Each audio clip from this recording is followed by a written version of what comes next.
The summer after I finished high school, my family took a vacation to the Grand Canyon.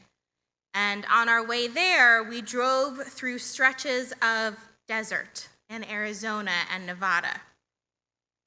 Remember, I'm from the East Coast, so I'd never seen anything like that before. Watching these beautiful, empty landscapes pass by our rental car window was like nothing I had experienced.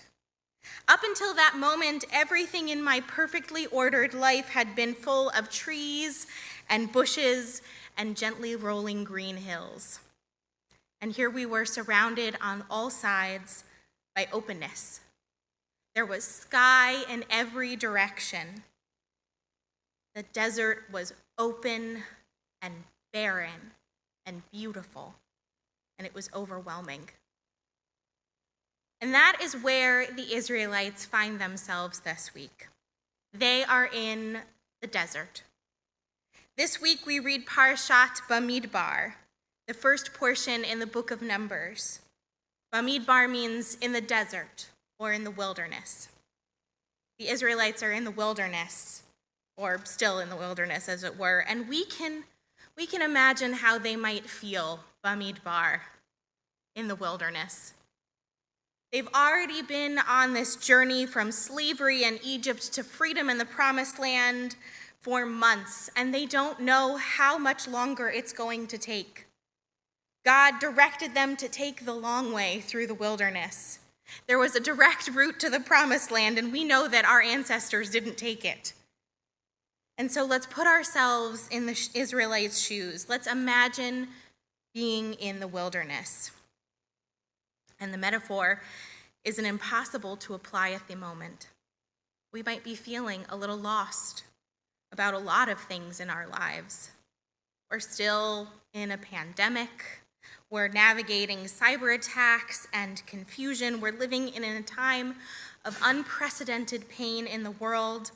There are babies and children going to sleep in Gaza and Tel Aviv tonight in terror.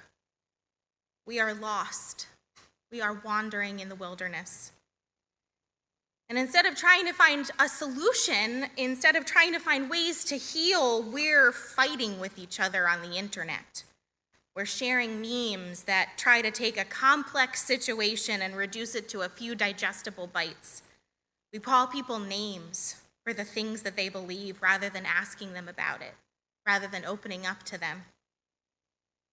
We usually read this portion, Bamidbar, every year before the holiday of Shavuot, which begins Sunday night. And so the rabbis of our tradition wonder what is the relationship between being in the desert and experiencing revelation. Because at Shavuot, we celebrate God's giving of the Torah to the people of Israel. Shavuot, we celebrate learning and discovery. The learning and discovery that comes from the incredible gift and tradition that is our Torah.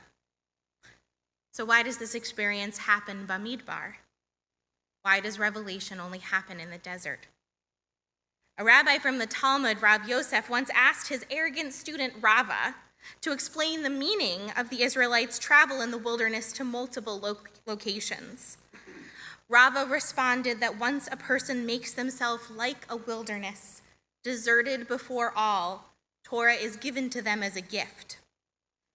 For Rava, Torah is the reward for making oneself like the wilderness. And perhaps more importantly from the explanation, Rav Yosef sees that his arrogant student was maybe trying to apologize and become more humble before his teacher. So here we are in the desert. There are intractable problems that we are stuck in the middle of.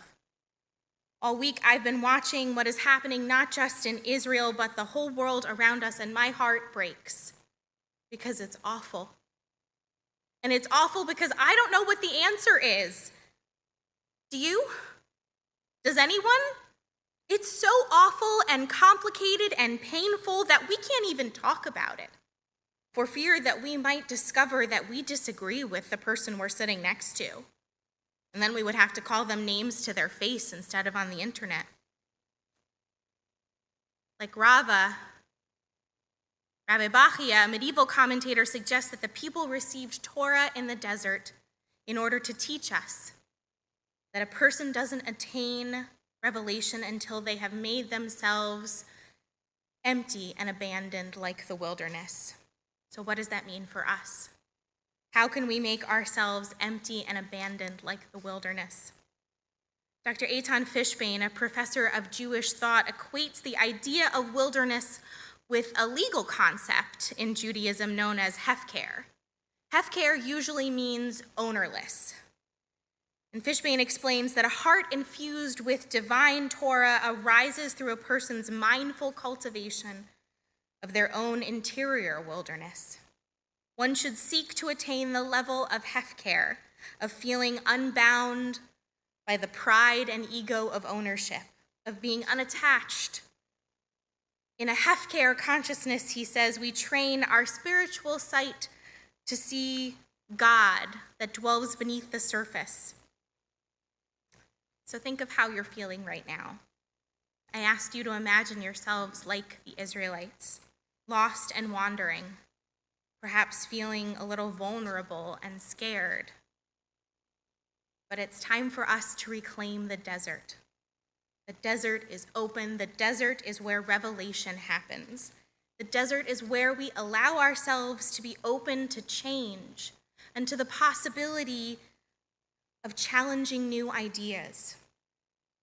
Rabbi Sachs wrote, we have to engage in active listening if we bring to the Torah our own presuppositions, our own preoccupations. We will only hear what we expect to hear. We will never encounter the voice of God. We will never encounter the radically other, the transformative presence within the text. In order to do that, we need an open mind and an open heart. What presuppositions are we bringing to all of these difficult problems in our world? What preoccupations are we stuck on? What is keeping us from being completely open, hefker kamidbar, to be ownerless like the desert? When we went to the desert, I was overwhelmed by all that open space, and I was scared of the barrenness. I thought the desert was a place of nothingness, but I was wrong. There's life in the desert. There are resilient plants and animals that know how to survive there. There are little things that we have to quiet our hearts and our minds in order to learn from. It might be a little bit frightening at first to leave ourselves that open. It requires us to let go of the tangled bushes and the leafy branches that we are holding on to. It asks us of us vulnerability, to release those assumptions and suspicions, to be open to new ideas, open to the possibility that the old way of doing things are just not working, open to the opinions and beliefs of another.